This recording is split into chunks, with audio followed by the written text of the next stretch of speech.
Welcome, Mrs. Kilbride. Thank you, Mary. The first step on Jesus' road to Calvary was the Last Supper. This version was painted by Leonardo da Vinci in the years 1495 to 1497.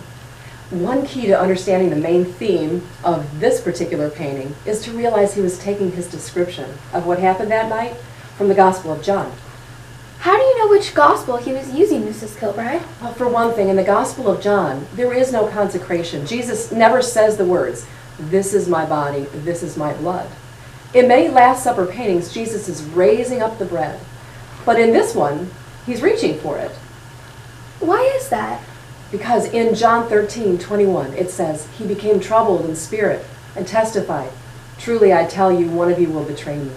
When his apostles asked him who it was, in John 13:26, Jesus answered, 'It's the one to whom I give this piece of bread when I have dipped it into the dish.' Then dipping the piece of bread, he gave it to Judas, the son of Simon Iscariot. This is the moment captured here in this painting. Do you see Jesus' hand? It's reaching for the bread, and the other hand which is reaching for the bread is Judas's hand. What else tells us that this was from John's gospel? Well, another thing that's significant that Jesus did in the gospel is to teach them servanthood. In John 13:4, it says, "He got up from the meal, took off his outer clothing, wrapped a towel around his waist.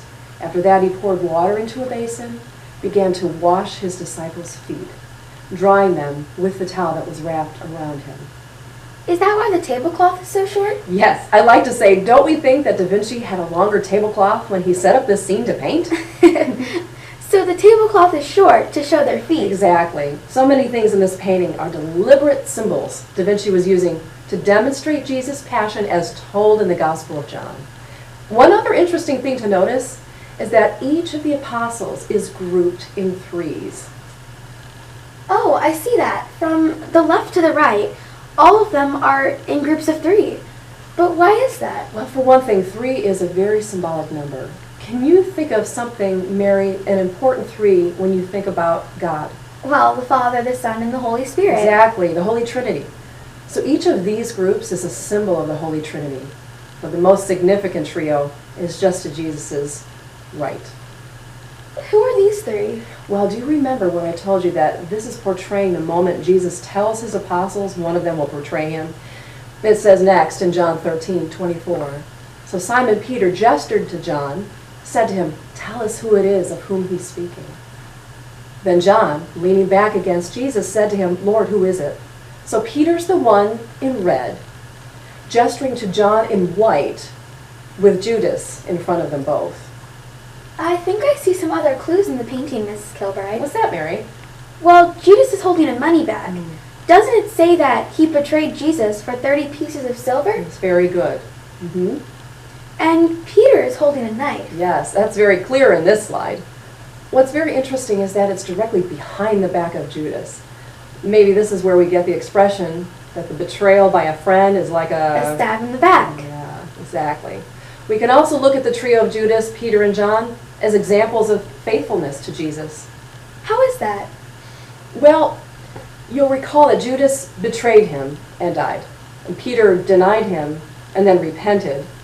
But John was with Jesus all the way to the end.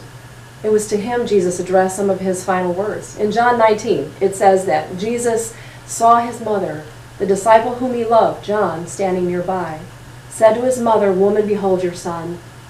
Then he said to the disciple, "Behold your mother." From that hour, the disciple, John, took her into his home. This painting is a great first step in Jesus' road to Calvary because it illustrates his 2 greatest commandments: love God and love the others as you love yourself. It seems like there is a lot to learn about God by studying these amazing paintings. Definitely. In early times, most people couldn't read, so artists had to teach them the catechism by painting it. Like they say, a picture is worth 1,000 words.